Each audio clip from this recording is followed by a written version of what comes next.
A'udzubillahi minasyaitonirrajim. Bismillahirrahmanirrahim. Assalamualaikum warahmatullahi wabarakatuh. Alhamdulillahirabbil alamin. Wassalatu wassalamu ala asyrafil anbiya'i wal mursalin wa ala alihi wa sahbihi ajma'in. Subhanaka la ilma lana illa ma 'allamtana innaka antal alimul hakim wa la haula wa la quwwata illa billahil aliyyil azim. Qala Allah Ta'ala a'udzu billahi minasyaitonir rajim. Ya ayyuhalladzina amanu taqullaha haqqa tuqatih wa la tamutunna illa wa antum muslimun. Wa qala Allah Ta'ala ya ayyuhan nasu taqu rabbakumul ladzi khalaqakum min nafsin wahidah wa khalaqa minha zawjaha wa batha minhuma rijalan katsiran wa nisaa wattaqullaha alladzi tasaaluna bihi wal arham innallaha kana 'alaikum raqiba. Wa qala Allah Ta'ala ya ayyuhalladzina amanu taqullaha wa qulu qawlan sadida yuslih lakum a'malakum wa yaghfir lakum dhunubakum wa man yuti'illaha wa rasulahu faqad faza fawzan 'azima. Shadaqallahul 'azim. Terima kasih kepada saudara Nasai, tuan pengurusi majlis yang dihormati lagi diraikan Imam Muda Ashraf selaku tuan rumah dan pasukan band Rizwan ya, selaku penganjur bersama dengan pihak di Universiti Melaya ini. Tidak dilupakan para asatizah, Ustaz Zahiruddin Zabidi, rakan pembentang, Bapak Jawahir yang bersama semenjak pagi tadi, para asatizah, muallimin, muallimat, juga rakan pembentang dan guru saya Dr. Muhammad Asri Zainal Abidin. Kalau ada lah menyorok kat mana saya tak nampak ni. Kadang-kadang ada celah-celah bangku mana-mana kan. Seterusnya, tuan-tuan dan puan-puan, sahabat-sahabat muslimin dan muslimat yang dirahmati Allah SWT sekalian. Pertamanya saya dengan rasa rendah dirinya mengisytiharkan slot saya ini sebagai slot Qailulah, untuk tuan-tuan dan puan-puan mengumpul semangat dan tenaga bagi mendengar pengisian yang lebih penting selepas ini. Ya. Tapi bolehlah nak dengar pun boleh ya, tidur pun satu ibadah. Ya. Ashabul Kahfi mendapat rahmat daripada Allah dengan Allah menidurkan mereka. Ya.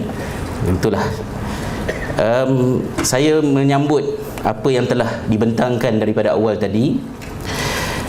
Secara ringkasnya dari segi sejarah program ni ya, asalnya saya dengan rasa sangat berat hati menerima jemputan daripada pihak penganjur untuk berbicara tentang Buya Hamka, kerana kalau Ustaz Fawaz pagi tadi mensia-siakan 33 tahun umur dia dan hari ni baru nak bertaubat mengenal Buya Hamka, saya lagilah teruk 39 tahun ya, nak masuk 40 tahun. Saya tidak boleh mengatakan bahawa saya kenal Buya Hamka, tetapi namanya sudah ada dalam fikiran. Buku Falsafah Hidup adalah satu-satunya buku yang dibeli oleh arwah ayah saya, orang yang tak ada duit ya, nak beli buku macam-macam. Tetapi saya menerima pelawaan daripada pihak penganjur kerana saya mahu mengambil peluang dalam keadaan fokusnya tengah topik lain. Mungkin inilah masanya untuk saya mengenal Buya Hamka. Dan akibatnya minggu ini adalah minggu saya berendam air mata. Saya rasa sangat sedih membaca perjalanan hidup Buya Hamka. Bukanlah kerana ada apa-apa tragedi, Tetapi begitu tersentuh dengan jernihnya perjalanan seorang tokoh yang setia dengan sebuah kebenaran. Dan syukur kepada Allah Subhanahu Wa Taala, pada usia 20 tahun masa belajar dekat Jordan, saya menyambut masuk alam 20-an, berkenalan dengan Sultan Abdul Hamid yang kedua melalui pembacaan. Masa itu tak ada bahan bacaan sangat. Masuk umur 30, saya berkenalan dengan Imam Al-Ghazali rahimahullah. Sebab pelajar syariah kat Jordan tak mengaji falsafah. Kitab Ihya selalunya dipesan hati-hati baca. So buku-buku yang tak dipesan hati-hati baca pun tak baca. Buku yang dipesan berhati-hati semasa membaca lagilah tidak dibaca. Tetapi pada masa itu saya diminta oleh majalah AI untuk menyanggah dakwaan Astora Jabat tentang Imam Ghazali, dan saya diberikan masa 2 minggu untuk mengenal Imam Ghazali dan menjawab sarjana lah saya katakan Astora Jabat. Dan saya menerima usia 30 sebagai usia mengenal beliau, dan masuk 40 lah Februari lepas 40 Hijriah. Nah, itu yang sebenarnya kan ya. Berkenalan dengan Buya Hamka. Jadi dalam banyak-banyak pembentang ni kira saya lah yang paling teruk ya. Sungguh tidak kenal dengan Buya Hamka, tetapi dalam seminggu ini tidur ya, berbantalkan karya Hamka. Alhamdulillah isteri saya tak cemburu. Apa benda ni kan? Temenung kan ya.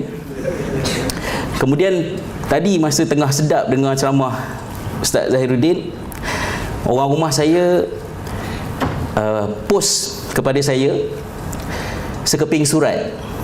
Dia snap dekat rumah lah, dia kemas bilik saya, bilik study. Dia jumpa sekeping surat, iaitu surat yang saya tulis kepada ayah saya masa saya tingkatan 4 di Sekolah Menengah Agama Sekutar Labu, menyatakan rasa tidak puas hati saya dengan pengajian saya di sekolah itu. Dan isteri saya kata budak yang tulis surat ni sangat selfish, sombong, degil. Dan bila saya baca sekejap tadi, wah teruknya aku masa ni kan. Tetapi ayah saya melayan, di highlight satu poin. Saya bagi tahu kenapa saya nak berhenti sekolah. Saya tak suka sekolah di Smart Labu.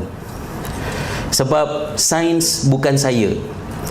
Saya orang sastra. Saya tulis dalam surat tu. Baru tadi saya baca balik kan. Surat bertarikh Mac 1991. Dan ayah saya highlight satu poin dalam tu. Dan dia mohon kepada sekolah untuk mempertimbangkan permintaan saya bertukar ke kelas sastra. Yang saya tersentuh sikitnya sebab ayah saya meninggal awal. Saya memang tak sempat kenal dia. Tetapi ayah saya ni ada beberapa buah buku. Dia gaji kecil, dia tak pernah tukar baju, kecuali mak saya beli, sebab mak saya dah tak larat dah tengok baju buruk dia pergi pejabat. Tetapi seorang anak yang degil, keras kepala, sombong. Saya rasa lah, saya baca surat tu, saya rasa bakar lah surat ni. Pergi snap buat apa kacau orang nak dengar seminar ni kan. Dia sengaja lah tu. Akhirnya saya fikirlah, agaknya ayah saya mengambil iktibar pada perjalanan hidup Hamka, salah seorang daripada tokoh yang dia pernah sebut. Dan dia pernah baca bahawa tugas seorang bapa adalah untuk menyabarkan diri atas kedegilan seorang anak yang mencari kebenaran. Dan disitulah saya nampak Hamka sebagai ibrah untuk saya belajar daripada perjalanan hidupnya. Slide ada 12, tak gerak lagi. Saya plan nak cakap setengah jam je. Saya nak bagi laluan banyak-banyak. Sebab saya tengah asyik mendengar. Saya tak nak bercakap, saya nak mendengar. Ya? Jadi kita nak berbicaralah sedikit tentang tokoh. Bila nak bercakap tentang tokoh, kita ada masalah sikit. Ya? Masalah sikit sebab Kalau pelajar-pelajar sarjana, masters, PhD, terutamanya masters lah. Takut saya takut ada lecturer saya kat sini kan. Tak apalah, asah je lah kan. Kajian tokoh adalah satu pilihan proposal yang tidak disambut baik. Saya pun tak tahu kenapa. Terutamanya di luar daripada jabatan sejarah, jabatan Quran Sunnah ke dan sebagainya. Kalau ada pelajar nak buat kajian tokoh, kebanyakannya berkongsi cerita, ramai yang frustrated. Lecturer tak support. Apa kaji tokoh? Tak ada benda lain yang lebih bagus untuk dikaji kan. Maka sebab itu saya letakkan satu tempat, kenapa kajian tokoh penting. Kalau dalam dunia yang lebih luas, bukan dalam dunia Islam, kajian tokoh sudah wujud semenjak daripada zaman klasik. Ahli-ahli falsafah mendebatkan sejauh manakah kajian tokoh ini mempunyai kesan kepada pembangunan sosial. Dan kajian tokoh ini ada konsepnya, iaitu tokoh historical figure adalah seseorang yang benar-benar disabitkan oleh sejarah akan wujudnya ia, berbeza dengan mengkaji seorang legenda. Ya, dan saya tak tahulah hang tuah nak letak buah historical figure ke ataupun legenda. Memang tak arif orang Melayu yang jahil sejarah tanah airnya sendiri. Tengah belajar. Ya. Dan di zaman klasik, dalam Greco-Roman civilization, mengenali tokoh dan membayangkan diri di kasut tokoh itu adalah salah satu daripada kaedah pendekatan dalam pendidikan untuk menanamkan nilai-nilai murni, supaya kita mengambil sesuatu yang positif daripada tokoh itu. Misalnya ya, Nocte de Stemre adalah benda yang dipentaskan, yang dibaca untuk memperkenalkan kepada anak-anak di Eropah dengan Charlemagne sebagai tokoh penting dalam permulaan Eropah moden. Sajalah, ni maknanya tak ada point lah ni bawa cerita lain. Ya. Okey, tu yang first. Dan bila kita nak kaji tokoh, sebenarnya saya jarang guna perkataan sebenarnya, sebab sebenarnya ni lah perkataan yang sangat berat. Ya, macamlah ya sangat kamu tahu itulah yang sebenarnya. Ya, jadi jaranglah pakai ni. Tapi setakat yang saya tahu, bila kita nak mengkaji tokoh, ada mazhab-mazhabnya pada mengkaji ketokohan seorang tokoh. Kenapa kena mengenanya nama-nama ini dengan Buya Hamka? Mungkin secara direct tak ada kena-mengena. Tapi bila saya membaca tentang aliran-aliran mengkaji tokoh ini, orang-orang yang tak suka dengan kajian tokoh ni macam ada bau-bau bacang dengan Herbert Spencer. Ya? Dia anak murid Herbert Spencer ke? Kenapa yang dia tak berapa suka dengan kajian tokoh ni? Mungkin kerana literatur ya, yang dibaca di sini dengan literatur yang dibaca di negara-negara sebelah Eropah adalah bahan-bahan yang lebih kurang sama. Maka dalam keadaan sedar atau tidak sedar, apa yang mewarnai pemikiran masyarakat di sebelah barat adalah juga perkara yang secara sedar atau tidak sedar mewarnai pemikiran kita di sini. Maka saya senaraikanlah 3 tokoh. Yang pertamanya tokoh daripada Jerman, ya, Hegel.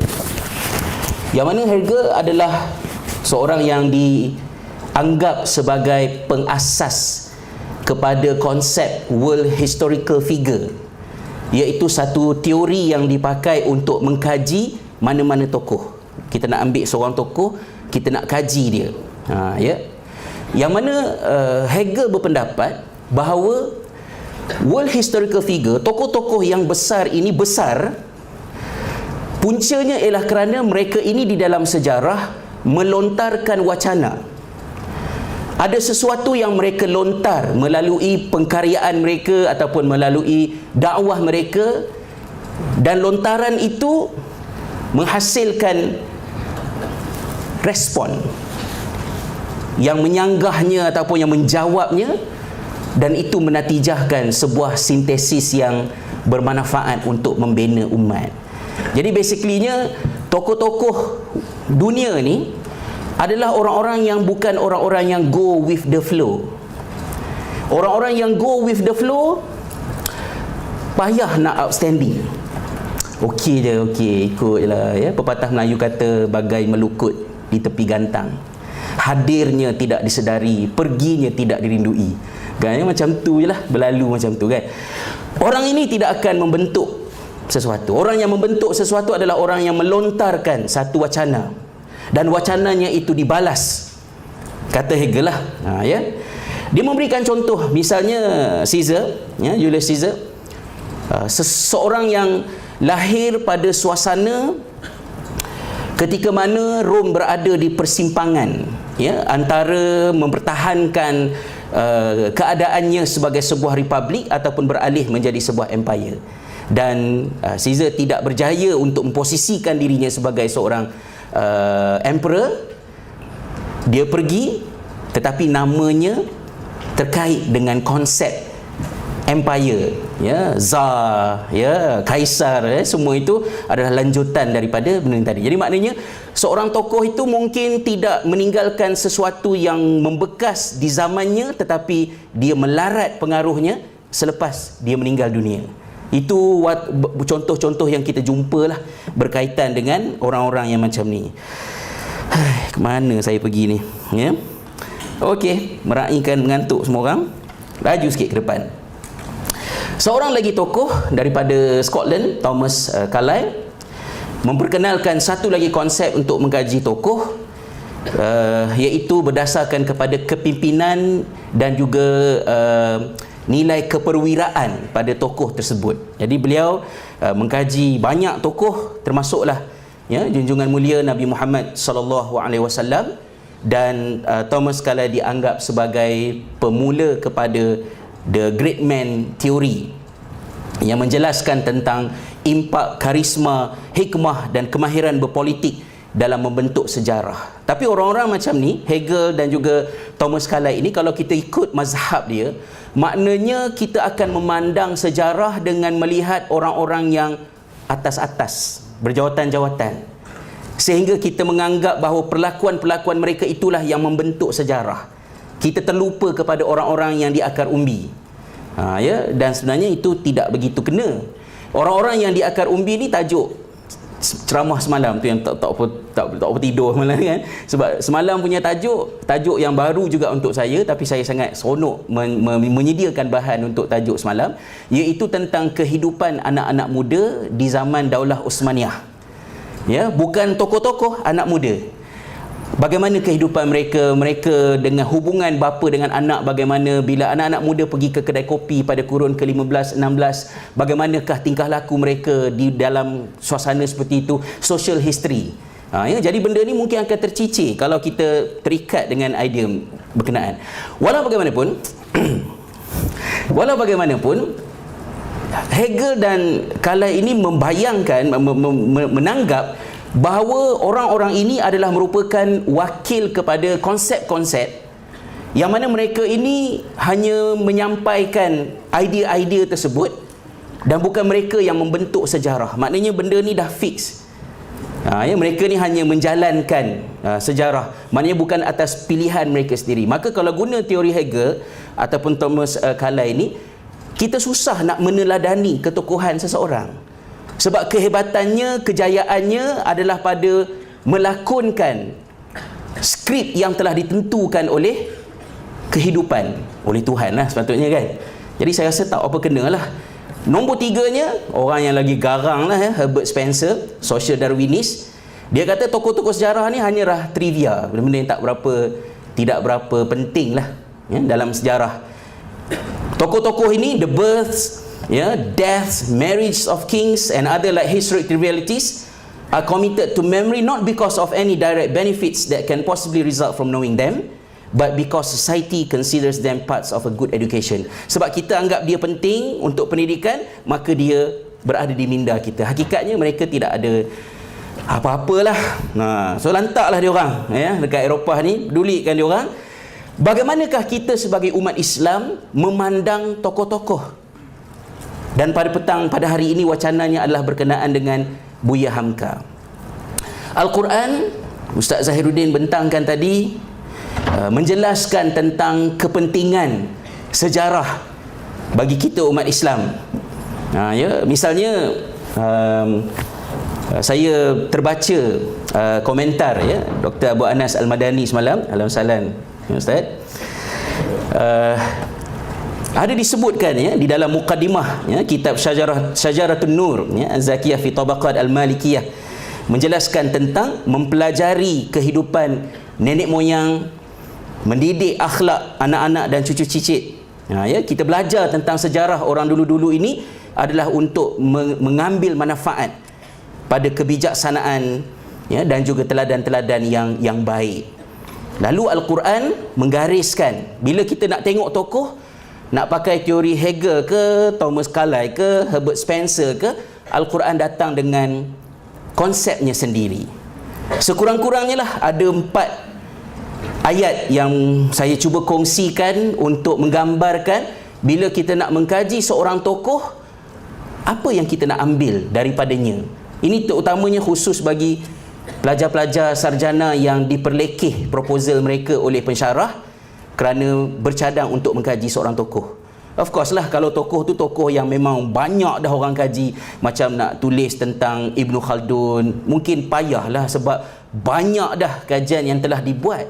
Tetapi saya tak setuju dengan sikap tidak menggalakkan pelajar membuat kajian tokoh, sebab ada ramai tokoh yang belum dikaji. Kita kekurangan sampel untuk memahami silam kita, dan tokoh-tokoh inilah perakam sejarah tersebut. Maka dalam Al-Quran, misalnya di akhir Ahsanul Qasas tentang surah Yusuf tadi, Allah SWT menyebut, a'udzubillah minasyaitonirrajim, laqad kana fi qasasihim ibratun liulil albab. Sesungguhnya pada kisah mereka, orang-orang yang terdahulu ini, adanya ibrah untuk orang-orang yang get the point. Ya, liulil albab. Ibrah itu membina konsep bahawa apabila satu sejarah dikaji, salah satu daripada terasnya ialah apa yang dikaji itu mesti boleh dikaitkan dengan kesemasaan kita. Maknanya kalau kita kenal Buya Hamka tetapi kita tidak nampak bagaimanakah meneladani Buya Hamka itu boleh dilakukan dalam kehidupan kita, bagi saya ia satu wacana yang sia-sia. Balik daripada ni, wah, Buya Hamka hebat orangnya, bagus orangnya, tidur habis. Ya, esok sambunglah kerja lain semua. Tak ada apa-apa yang nak dikaitkan dengan Buya Hamka. Sebab itu saya mulakan cerita tadi tentang di mana saya melihat Buya Hamka dalam pemerhatian hidup saya, ya, awal tadi. Itu yang pertama. Kemudian yang kedua, surah Al-Ahzab ayat 21, apabila Allah SWT menyebut, ya, laqad kana lakum fi rasulillahi uswatun hasanah. Sesungguhnya pada diri Rasulullah SAW itu adanya uswah yang baik. Dan uswah ini juga datang dengan konsepnya, ya, konsepnya yang tersendiri. Ya, ta'assi itu bermaksud sesuatu yang mendatangkan kekuatan. Maka apabila kita meneladani Nabi SAW ataupun meneladani mana-mana tokoh, motif kita meneladaninya adalah kita mencari contoh-contoh yang memberikan kekuatan. Maka yang dicari adalah kekuatan tadi. Kemudian yang ketiganya, dalam surah Hud ayat 120, kata Allah Subhanahu wa taala, wa kullan naqussu 'alaika min anba'i rusul ma nuthabbitu bihi fuadak. Cerita-cerita orang terdahulu Allah sebut dalam Al-Quran, satu daripada motifnya adalah untuk mengukuhkan hati kita. Kadang-kadang bila kita berjuang, kita berdakwah, kita cuba untuk mewacanakan satu idea di dalam masyarakat, kita berdepan dengan pengalaman-pengalaman yang menimbulkan keraguan. Adakah aku berada di jalan yang sepatutnya? Secara peribadinya, walaupun tak layaklah apa nak cerita peribadi pula kan, tapi sebab tajuknya ibrah. Bagaimana kita mencari kekuatan apabila jiwa kita goyah? Ya, lebih kurang dalam 2 tahun lepas lah kot saya mula midlife crisis lah, nak masuk 40 start lepas dah. Ya. Dah stabil dah. Ya. Saya ni baru terperasan keluar uban kat sini, keluar uban kat sini, keluar uban ni, lepas tu dah lupa nak mengaji, dah tak rancak macam dulu, otak tu rasa macam dah slow sikit. Mula menerima hakikat yang beransur ke satu kehidupan lain. Ya, tak kata tua, sebab Rasulullah SAW lepas 40 lah memimpin peperangan dan segala peristiwa besarnya kan. So kita bukan menuju usia pencen. Tapi timbul rasa gelisah 2 tahun lepas, buat program ni, buat program tu, buat program ni, buat program tu, duit masuk kan. Ada satu jabatan jumpa dengan saya, minta saya bawa kursus training dekat office. Saya dah tak nak dah sebenarnya. Kata tolonglah ustaz, dia kata kan. Saya kata okey, kalau nak saya ceramah juga, saya ada 3 je modul yang saya rasa saya boleh justify saya ada ilmu dan sedikit kemahiran dalam modul ini. Tak kisah lah ustaz, janji ustaz ceramah, kata jabatan ni. Saya tolak juga, dan dia tawarkan RM14,000 untuk program 3 hari 2 malam. Jadi bila dia tawarkan itu, saya jadi bingung. Saya kata kenapa yang dia nak sangat saya bercakap ni? Dan kalau saya terima tawaran tersebut RM14,000, akadnya boleh berlangsung dengan sah, ijab qabul taradinya ada, saya berceramah, mereka gembira dengan ceramah saya, mereka balik, saya balik, RM14,000, saya bayar gaji staf saya dan saya bawa sebahagiannya ke rumah saya. Tapi saya tak boleh justify. Saya tak boleh justify RM14,000 itu, dan pada masa itu saya rasa gelisah. Adakah saya berada di atas perjalanan yang betul? Lalu pada 2 tahun yang lepas, berdoa kepada Allah SWT, ya Allah, berhentikanlah aku daripada kesibukan ini, terutamanya apabila elemen selebriti tu over sangat. Tu tara saya yang tak fotogenik ni. Ya. Tak pasal berdakwah jadi glamour kan. Dulu baca sirah Rasulullah SAW lepas berdakwah dibaling batu. Saya lepas berdakwah dibaling dengan kuih tepung talam, direjam dengan sate, disembah dengan tom yam. Ya. Maksud dia macam tu. Itu okey lagi, cuma kesan sampingan ni tak bagus lah. Kejap kecil, kejap besar. Lah ustaz jumpa saya kecil, ni besar balik Tapi elemen glamour tu yang saya tak faham. Kadang-kadang saya duduk dalam setengah-setengah program, ada orang kat belakang, ya Allah, semaklah jaket ustaz tu, handsome lah. Apa hal pula dia orang ni kan? Datang majlis ilmu, jatuh hati dengan ustaz pula. Kononnya ya. Saya kuliah maghrib di satu tempat, sajalah selewing sikit. Saya kuliah maghrib di satu tempat, lepas kuliah maghrib tu ada seorang anak gadis lah jumpa dengan saya kan. Ustaz. Oh, saya dah puas saya cari program saya dapat sini. Boleh tak ustaz tolong sign buku ni? Okey, tak apa, saya sign lah. Lepas saya sign buku tu, dia boleh cakap, Pakcik, tolong takat gambar saya dengan ustaz. Pakcik tu pengerusi masjid. Pengerusi masjid. Saya jadi macam tak tentu hala. Mungkin bagi setengah orang dia boleh terima benda tu, tapi saya rasa macam this is wrong. Something wrong somewhere. Saya rasa keberagamaan yang trending pada masa ini bukan di atas jalan yang saya bermulanya pada satu ketika dahulu. Maka saya bermohon kepada Allah Ta'ala tiap-tiap malam pada bulan Ramadan 2 tahun lepas. Saya kata tolonglah berhentikan saya daripada semua ini dan bantu saya untuk struktur balik hidup saya. Dan apabila kita doa macam tu, kita goyah lah tiba-tiba tak ada duit kan, tak ada kerja, dan menyebabkan kita tertanya-tanya apakah perubahan yang kita nak buat ini sebagai sesuatu yang benar. Dan ketika itulah saya bertemu dengan sirah orang-orang hebat untuk manusabbitu bihi fuadak.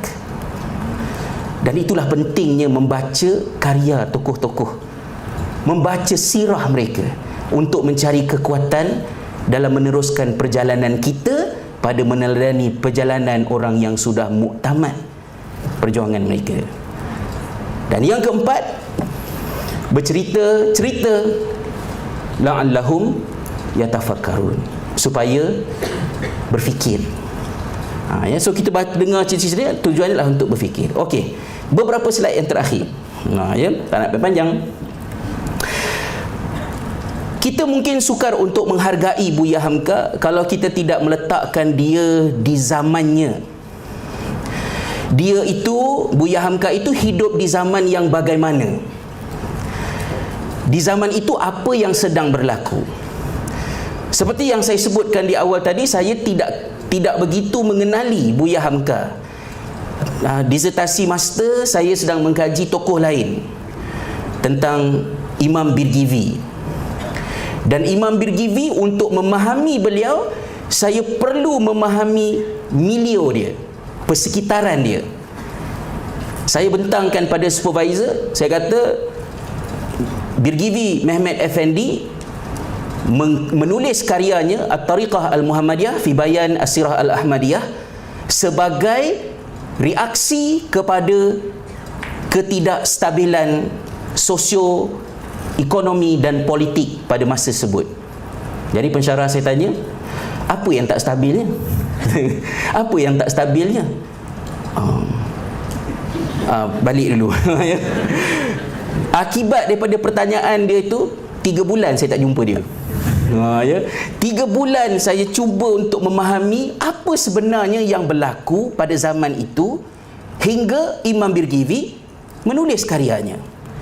Kerana tokoh-tokoh ini dan karyanya bukan muncul dalam vacuum. Ia terikat dengan apa yang berlaku di sekitarnya. Jadi bila baca-baca balik, baca sini, baca sana-sana, saya buat kesimpulan lebih kurangnya, sebab ini bukan topik Imam Birgivi. Habis zaman Sultan Salim, peperangan Daulah Osmaniyah berhenti. Kestabilan bermula. Bila stabil bermula, orang tak pergi perang, duduk rumah saja, pertambahan penduduk berlaku. Duduk rumah tak perang, daripada anak seorang, lepas tu mati perang sebagainya, jadi ramai pula anak. Kira buat anak je lah di rumah, senang ceritanya lah ya. Dan bila ramai orang, pada masa yang sama juga Daulah Osmaniyah mula mengalami Little Ice Age. Musim sejuk yang begitu teruk sehingga kemuncaknya pada kurun yang ke-17 sampai Selat Bosphorus beku. Pertanian tidak maju. Tak boleh nak bertani. Penduduk bertambah, kerja tak ada. Dan sehingga Sultan Sulaiman Qanuni terpaksa memindahkan lebih 20,000 orang ke Pulau Cyprus untuk mengurangkan kepadatan penduduk. Maka dalam keadaan orang tidak bekerja, dalam keadaan orang tidak ada sumber pendapatan, mereka melihat Sultan di Istanbul begitu menyokong gerakan keilmuan, memberikan banyak insentif kepada alim ulama. Maka orang Marhain di bawah ini kata, untuk bread and butter kita kena jadi ulama, supaya kita ada sumber. Maka muncul sudo madrasah, dan mencetuskan masalah kesarjanaan Daulah Osmaniyah terganggu. Dan disitulah Imam Birgivi muncul memberikan respon kepada apa yang terjadi. Maka bila kita memerhatikan perjalanan Buya Hamka, lahirnya beliau pada tahun 1908 dan perginya beliau meninggalkan kita pada tahun 1981. Beliau itu membesar, keremajaannya berada di zaman yang kacau bilau. Kacau bilau dari segi jati diri Muslim di seluruh alam, yang berdepan dengan kedatangan idea-idea baru. Dan itu mewarnai kehidupan remaja Buya Hamka, seorang remaja yang setakat yang saya rasalah, yang saya faham baca nanti, beliau adalah seorang remaja yang berkrisis. Lalu akhirnya saya membuat kesimpulan. Saya rasa kesimpulan ni macam tak betul je, tapi bolehlah ya. Kesimpulan peribadi saya lah. Nak jadi orang hebat, mesti ada pengalaman lari dari sekolah. Ya. Mesti ada pengalaman lari pada sekolah. Sebab saya pernah juga membaca tentang Muhammad Abduh. Pada usia belasan tahun, dia tidak dapat menerima pendidikan yang formal yang disampaikan kepada beliau pada masa tersebut, kerana orientasinya adalah pada menghafal dan memuntahkan kembali hafalan itu. sedangkan ia tidak memberikan kekenyangan pada fikirannya yang kritis sebagai anak muda usia belasan tahun pada masa itu, Muhammad Abduh melarikan diri, lari dari sekolah. Tetapi dia telah dipujuk oleh bapa saudaranya, ya, disebut Syekh Darwish, ya, Albert Hurani dalam buku dia, lebih kurang ada sentuh sedikit, kata pujuk Muhammad Abduh, kata bapa saudara dia, aku tahu apa yang engkau mahu, tetapi engkau hanya dapat mengecap apa yang engkau mahu kalau engkau bersabar untuk menghabiskan dulu pengajianmu ini. Maknanya naluri anak muda nak sesuatu, bukan itu masalahnya. Masalahnya ialah anak muda perlu belajar makna disiplin. Apa dia disiplin? Sabar dengan benda yang kita tak suka sebelum kita dapat apa yang kita suka. Maka kena sabar dulu, jangan nak time tu juga. Muhammad Abduh lari. Ya. Dan Buya Hamka tidak gembira dengan kehidupannya, terutamanya selepas dimasukkan ke Tawalib Sumatera pada masa tersebut. Dan diringkaskan ceritanya yang sesenai itu, dia telah membawa diri pada tahun 1924, saya sikit banyaklah, ya, berangkat ke tanah Jawa, merantau. Satu lagi, untuk jadi orang hebat, sila keluar dari kampungmu. Sebab tu saya cakap dalam kuliah maghrib dekat rumah saya, pelajar anak-anak Bangi jangan belajar di UKM. At least UTM pun tak apalah, cross KL masuk Jalan Semarak. Kalau tak ke UTM Skudai, ke Universiti Utara, atau tidak sampai ke Rusia, Jordan, Mesir dan sebagainya. Kalau lahir UKM, sekolah rendah UKM, apa ni, sekolah rendah Bangi, lahir Bangi, sekolah menengah Bangi, universiti pun Bangi, saya yakin orang ini membosankan. Ya, tak ada apa menariknya berkawan dengan orang begini. Dan ilmunya juga mungkin sangat ke buku teks sifatnya. Ya, kerana dia perlu merantau untuk membuka pandangannya terhadap kehidupan. Itulah Buya Hamka, merantau. Ya, merantau, kemudian banyaklah bertemu dengan tokoh-tokoh yang penting. Saya tidak berhajat untuk melain, dalam kertas kerja Dr. Muhammad Asri juga ada disenaraikan. InsyaAllah kita nikmati selepas ini. Dan saya pendekkan ceritanya, seorang yang di peringkat awalnya tidak kelihatan wataknya sebagai seorang aktivis politik, tetapi menyertai politik. Seorang yang apa disebut tadi ustaz cinta, ya, ketika menghasilkan karya-karya sastranya tidak terlihat kesarjanaannya pada ketika itu menjadi seorang sarjana yang besar. Rasanya boleh kita katakan Buya Hamka itu seperti, bukan kata go with the flow, tetapi buat apa yang patut dan perlu pada satu-satu masa. Maka dia adalah seorang yang dinamik, dan pada setiap peringkat umurnya dia mencari peranan terbaik yang dia boleh mainkan. Dan semua peranan yang dia mainkan impaknya sama, iaitu besar. Sastrawannya dia berimpak sastranya, politiknya dia berimpak politiknya, dan kesarjanaannya sebagai seorang ulama jugalah kita mengenalinya pada hari ini. Dia sentiasa buat apa yang sepatutnya dibuat pada satu-satu peringkat kehidupan. Maka tuan-tuan dan puan-puan, pada kita nak meneladani Buya Hamka ini, maknanya bukakan diri untuk melakukan apa sahaja yang perlu, asalkan setiap satu yang kita lakukan itu asasnya adalah meninggikan kebenaran. Sama ada pada karya yang bersifat romantik atau pada fatwa keras yang diluluskan dengan endorsement beliau pada mengharamkan pengucapan Selamat Hari Natal, ya, pada sekitar tahun 1980 kalau tidak saya lebih kurang begitu, yang mencetuskan kontroversi. seorang yang menulis karya-karya cinta, membantah gagasan ganyang Malaysia yang menghantar dia merengkuk di penjara. Tidak mengapa, kerana Buya Hamka bagi saya adalah seorang insan yang sangat bahagia dengan kebenarannya. Dalam penjara, di mana sahaja, itulah dia, kan ya? Bukan nak dramatik sangat tentang ni kan, ngantuk apa benda, tapi tak saja nak sebut macam tu lah. Ya, sikit bahagian akhir. Jadi akhirnya saya rumuskan, ini slide kedua tak akhir kot. Ya, ada banyak warna pada identiti Buya Hamka.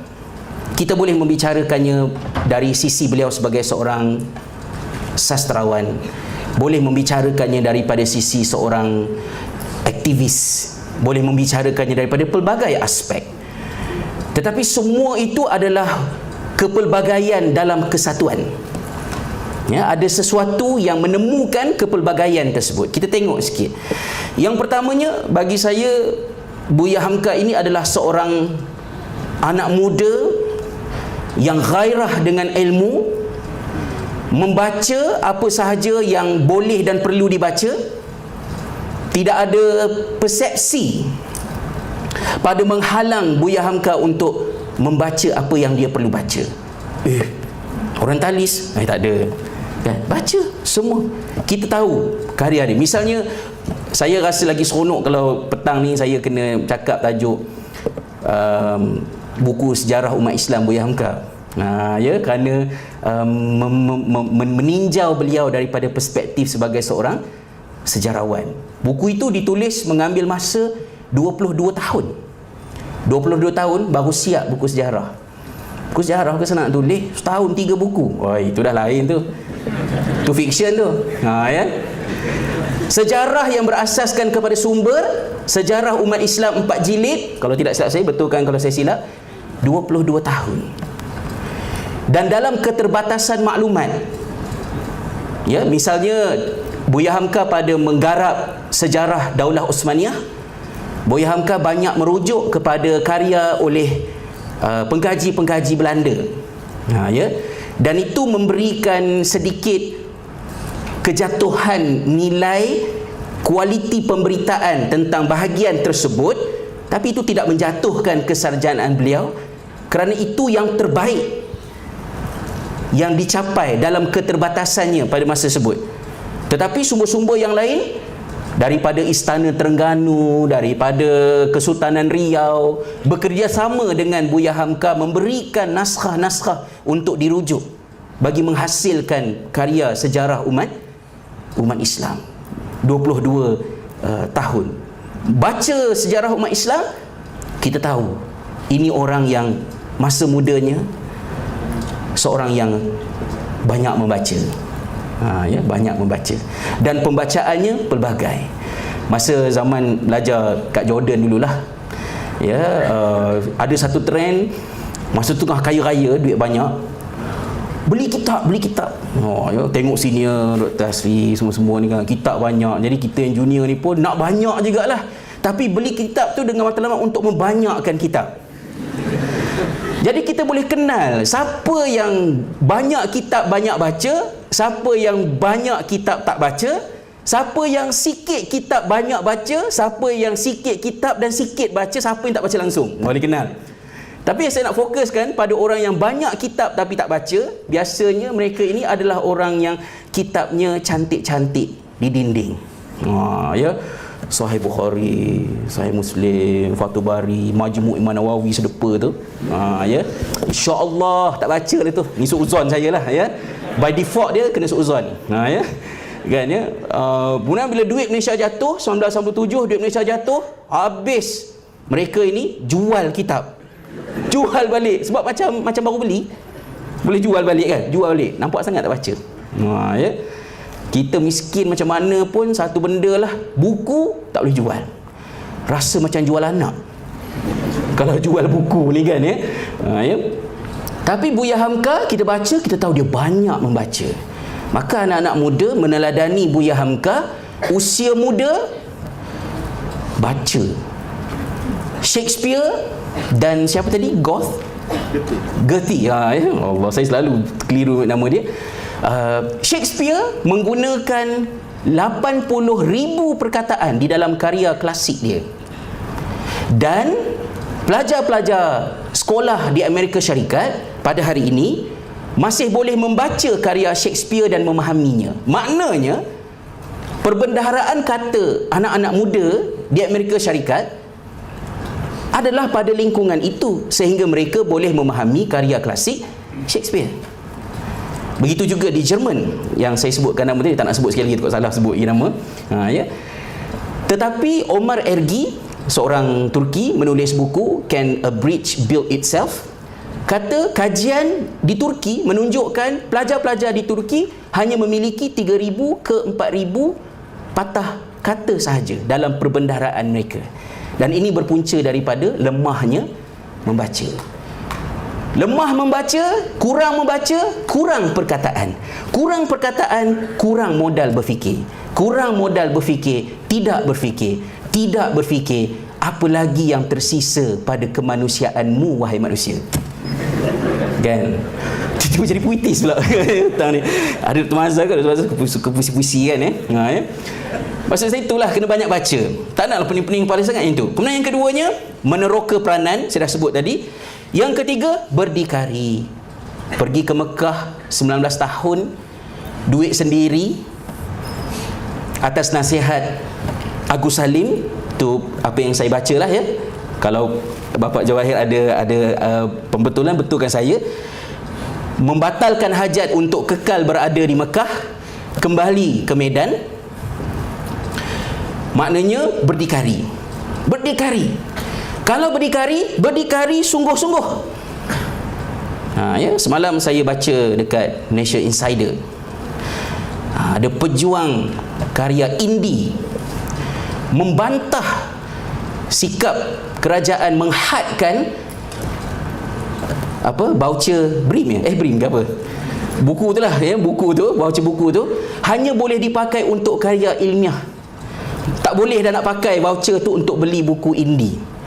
Mana boleh cakap macam tu? Kalau dah bukunya nama buku indie, beli dan jual juga mesti dengan semangat indie.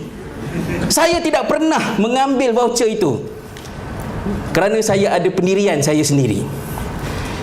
Nak letak syarat apa? Letaklah whatever. Aku cari dia sendiri. Ceramah kuliah maghrib, sila bayar bagus-bagus sikit. Untuk beli buku, tak adalah, saya gurau je ya. Tapi maksudnya macam itulah, berdikari. Jangan mengkarya dengan karya merdeka, ya, dengan bahasa merdeka. Nak mengamuk, nak mencarut, nak mencela, silakan atas nama kebebasan. Tapi bergantung kepada subsidi kerajaan untuk membeli buku. Bagi saya ini satu kemunafikan.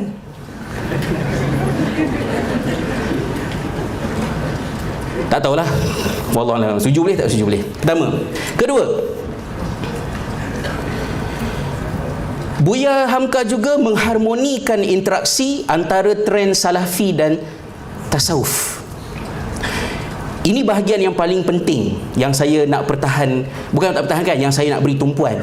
Sebab saya juga mengkaji tentang Imam Birgivi, kurun ke-16, 1523, 1573. Imam Birgivi adalah seorang yang dikenali oleh orang Turki sebagai tokoh sufi, tetapi dikaji oleh pengkaji barat sebagai seorang salafi radikal.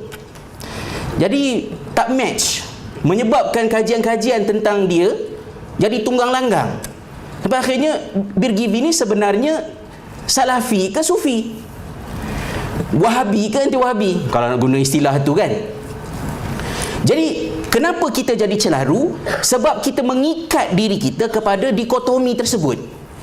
Bahawa salafi adalah antagonis sufi, sufi adalah antagonis salafi. Kalau wahabi pastinya ia membenci salafi. Kalau wahabi membenci sufi. Kalau sufi pastinya dia anti wahabi. Dan itu mewarnai Facebook kita, mewarnai Twitter kita. Sedangkan sejarah memberitahu tidak sentiasa hitam lawannya putih, putih lawannya hitam, tetapi ada banyak contoh lain. Dan kenapa contoh itu tidak ada? Bila sebut tentang gerakan islah dan tajdid, kita akan memetakan Imam Ahmad bin Hanbal, Ibn Taymiyah, Ibn Qayyim al-Jauziyah, kemudian kita melompat kepada mungkin Muhammad bin Abdul Wahab pada satu peringkat, dan kemudian pergi kepada Tahtawi, Jamaluddin Al-Afghani, Muhammad Abdul Rashid Ridha, dan terus. Kita skip dua zaman dan dua makan, dua tempat. Dua tempat yang saya masukkan itu alam Turki dan alam Melayu. Di Turki ada banyak gerakan Islah Tajdid, tak pernah jumpa Muhammad bin Abdul Wahab, tak pernah berjumpa dengan Imam Ahmad bin Hanbal, tidak pernah mengambil daripada karya-karya mereka, tetapi seruannya adalah seruan yang sama, memanggil manusia untuk kembali kepada kejernihan ajaran Islam. Di Istanbul, di Tataristan, di Romania, di Bosnia, di Greece, ada ramai tokoh. Kita kenal gerakan Wahabi. Kita mungkin tidak kalau nak pakai istilah tu lah, saya tak suka istilah tu kan. Tapi kita tak kenal dengan, mungkin kita tidak kenal dengan gerakan Qadazadeli yang membawa seruan yang sama, mencorakkan sejarah Daulah Osmaniyah selama hampir 200 tahun, sehingga ada sultan yang declare saya Salafi kerana kuatnya pengaruh gerakan Qadazadeli. Maka bila kita kurang sampel, kita membuat rumusan yang tidak tepat. Misalnya Ahmad Dalal mengemukakan United Revivalism Theory, Vol mengemukakan teori bahawa gerakan Islah Tajdid dia ada certain karakter. Karakternya ialah dia mesti mengajak kepada Al-Quran dan Sunnah, menyeru kepada ijtihad, dan kemudian menentang bid'ah. Letakkan begitu. Tetapi bila kita run dalam sejarah, ia tidak semudah itu. Dan contoh antara yang ada, kalau dalam bidang saya belajar, kita ada Imam Birgivi, iaitu insan yang menyeru kepada kejernihan ajaran Islam, berpegang dengan Al-Quran dan Sunnah, menghormati, memuliakan dan menggalakkan fungsi akal, tetapi dalam dunia sufi. Sebab itu tajuk buku Imam Birgivi, Tariqah Muhammadiyah fi Bayan As-Sirah Al-Ahmadiyah. Kenapa pula ada Sirah Al-Ahmadiyah tu? Puas fikir, cari, tanya, cek semua. Lebih kuranglah hipotesis setakat ni, Imam Birgivi menamakan buku dia Tariqah Muhammadiyah supaya bukunya diterima oleh kelompok sufi, kerana istilah itu dekat dengan mereka. Tetapi diletakkan fi Bayan As-Sirah Al-Ahmadiyah, maksudnya kita ada banyak Tariqah Muhammadiyah, Tariqah Muhammadiyah sayalah yang paling Ahmad. Itu maksud dia lah. Baca karya ini. Dan bila saya merenung kepada Buya Hamka, perkara yang sama yang dilakukan, menjernihkan pemahaman tasawuf yang dibentangkan oleh Ustaz Fawaz pada sebelah pagi tadi, bahawa sufi bukan ertinya sufi pasti bergelumang dengan bid'ah, khurafat dan sesat, tetapi sufi itu adalah nilai yang tinggi yang ada dalam intipati Islam, yang boleh dihasilkan pada menggarap Al-Quran, Sunnah Nabi SAW, berpegang dengan saranan-saranan salaf. Dan yang lebih penting, apabila sufi dan Islah berkahwin dengan baik, biasanya tasawuf yang dikemukakan adalah tasawuf yang sangat praktikal. Itu yang saya jumpa dalam karya Birgivi, dan itu jugalah yang saya jumpa dalam karya Buya Hamka. Enak membacanya, boleh buat. Dan menarik juga apabila Buya Hamka, kat bawah ni satu lagi poin, seorang yang berorganisasi, penyertaannya dalam Muhammadiyah, bersama dengan Masyumi pada satu peringkat, tetapi mengekalkan kemerdekaan jiwa dan mindanya. Dia anggota dan pemimpin Muhammadiyah, tetapi Buya Hamka ada standardnya yang tersendiri. Mungkin tidak semestinya Muhammadiyah itu serupa dengan Buya Hamka. Buya Hamka itu mencerminkan keseluruhan Muhammadiyah. Dia tidak semudah itu. Buya Hamka itu independen, pada menzahirkan pendirian dia. Dan itu yang kita mahu. Maksudnya boleh kita mengimbanginya. Kemudian yang satu lagi poin, nak habis masa, Allah terajak pula seimbang di antara jalan populis dan akademia. Mungkin kesarjanaannya pada menggarap asas-asas yang berat itu lebih terserlah di separuh kedua usianya. Di peringkat awalnya pendekatannya mengambil segala ruang yang ada. Boleh saya katakan seminggu ini malam saya jadi pendek sedikit daripada biasanya kerana asyik mendengar rakaman kuliah Buya Hamka di YouTube. Ya, menitik-nitik air mata. Kita rumah kata apa benda lah, konon macam brutal sangat kan. Lepas tu dengar ceramah nangis, tak apa-apa kan. Tak boleh rasa hanyut ya dengar tu. Ya Allah, mungkin sebab kita duduk di zaman keberagamaan yang terlalu rencam. Saya tak tahulah siapa yang benar-benar menakul masyarakat sekarang ni tak boleh tidur lena. Apa jadi orang Malaysia ni? Tiap-tiap saat mencarut. Sekarang ni orang Malaysia di Malaysia mencarut. Malam kan pukul 12 dia orang tidur, orang Malaysia dekat negara Arab pula mencarut. Okey. Sekarang orang Malaysia dekat Mesir, Jordan semua tidur berhenti mencarut, orang Malaysia kat Europe pula sambung mencarut. Lepas tu mereka tidur kat US pula sambung mencarut. Orang US tidur, orang Australia pula bangun pagi start mencarut.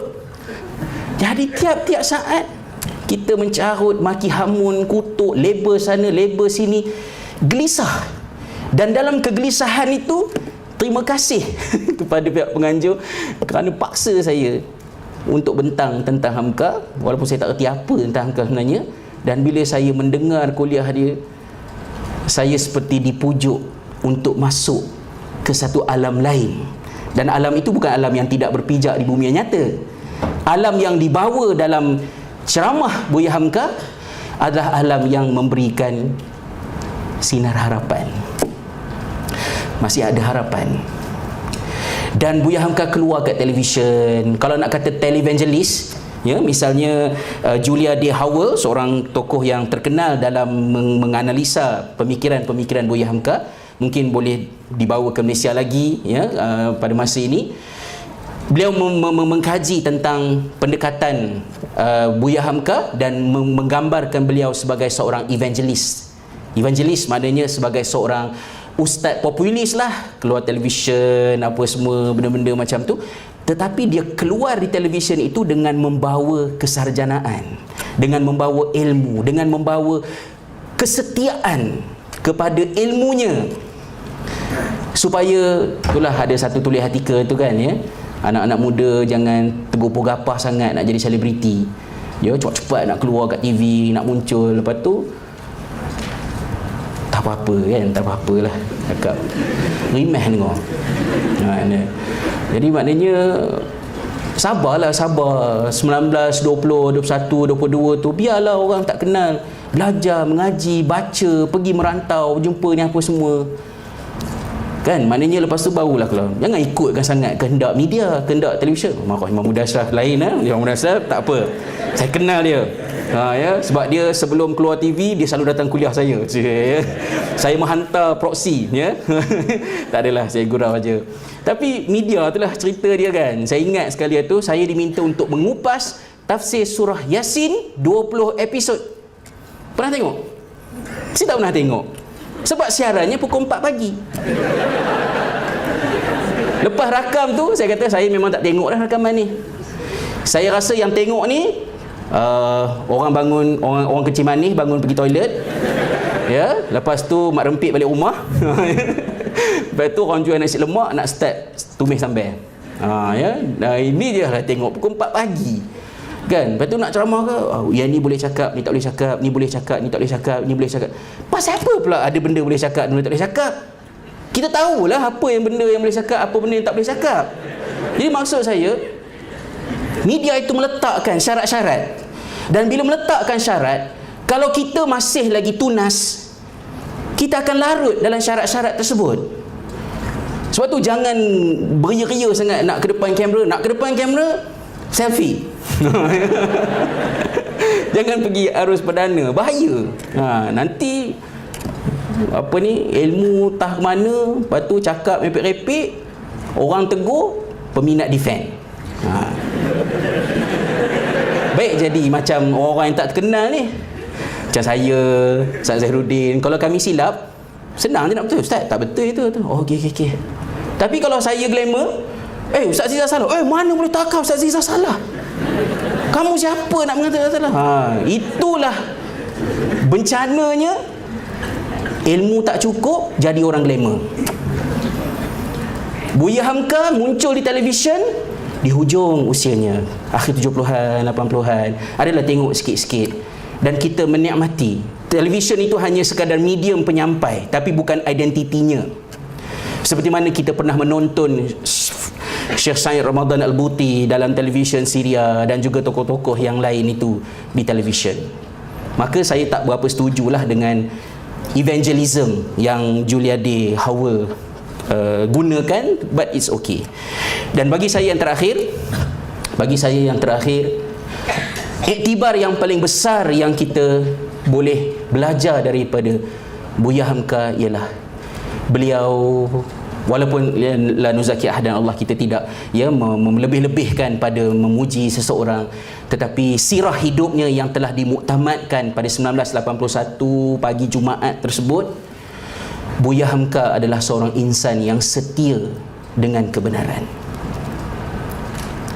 Sebab itu apabila fatwanya fatwa yang kontroversi saya sebutkan tadi tentang hari Natal tadi itu telah dibantah, ditolak, beliau melepaskan jawatannya sebagai Ketua Umum Majlis Ulama Indonesia mungkin tidak sampai setahun sebelum beliau meninggal dunia.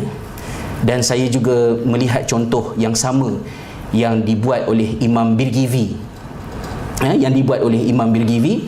apabila korupsi berlaku dalam pentadbiran Daulah Osmaniyah. Imam Birgivi telah pergi ke Istanbul daripada Edirne, minta nasihat daripada Syekh Abdullah Karamani, dan Syekh Abdullah Karamani berkata kepada beliau, lepaskanlah. Dia memegang jawatan ketiga tertinggi dalam hierarki pentadbiran negara, perundangan negara, ketiga tertinggi.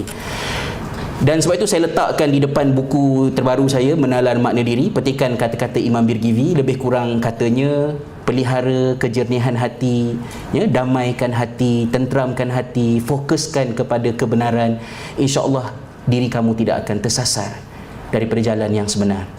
Imam Birgivi telah mengambil keputusan meletakkan jawatan dan memulangkan seluruh gajinya selama 4 tahun beliau berada dalam perkhidmatan, meninggalkan Istanbul dan pergi ke perkampungan kecil di Birgi dan memulakan institusi Darul Hadis, mengajar dan menghasilkan lebih daripada 60 karya yang walaupun Imam Birgivi itu taklah begitu terkenal, tetapi sebagai setianya beliau dengan kebenaran, 400-500 tahun selepas beliau meninggal dunia, adalah seorang pelajar di Malaysia terjumpa nama dia, mengkaji dan berhajat untuk mengenengahkan legasi beliau untuk manfaat umat pada hari ini. Maka Buya Hamka juga kekuatan terbesar yang ada pada karya-karya beliau. Pada saya, wallahu alam, beliau adalah merupakan seorang Muslim yang setia dengan kebenaran. Maka siapakah sebenarnya Buya Hamka? Sastrawanankah dia? Aktiviskah dia? Ahli politikkah dia? Bagi saya dia adalah seorang Muslim. Seorang Muslim contemporary yang memberikan contoh kepada kita bagaimanakah kualiti yang sepatutnya bagi seorang Muslim yang hidup di zaman ini. Seorang yang menepati keperluan, dan semoga Allah SWT merahmati beliau dan juga memanjangkan legasi yang beliau tinggalkan untuk manfaat umat ini. Buya Hamka seorang akademia rujukan, tetapi seorang yang juga populis pada pendekatan, seorang yang bertasawuf dengan tasawuf yang murni tetapi beriltizam dengan manhaj yang terpuji, seorang yang mempromosikan otonomi diri dan tanggungjawab pribadi, seorang yang eksklusivis tetapi tidak apologetik, seorang yang tegas terhadap malah tentang soal agama, sambutan hari Christmas tadi, tapi itu tidaklah pula menjadikan dia seorang yang tidak menyantuni kepelbagaian bangsa agama yang berada di Indonesia dan juga di Nusantara. Ketinggian beragama bukan hanya kepada Khalik tetapi juga pada menyantuni makhluk, kepasrahan kepada kepada alam ciptaan Allah yang disebutkan pagi tadi, dan juga komitmen yang mutlak terhadap kebenaran. Maka tuan-tuan dan puan-puan, janganlah rasa terlambat untuk berkenalan dengan Buya Hamka. Bagi saya, tidak rugi untuk sebahagian daripada masa muda kita digunakan untuk mengenali dan meneladani tokoh ini, insya-Allah. Wallahu a'lam. Sekadar itu saja saya serahkan semula pada tuan pengurusi. Wabillahi hidayah wa taufiq. Wassalamualaikum warahmatullahi wabarakatuh.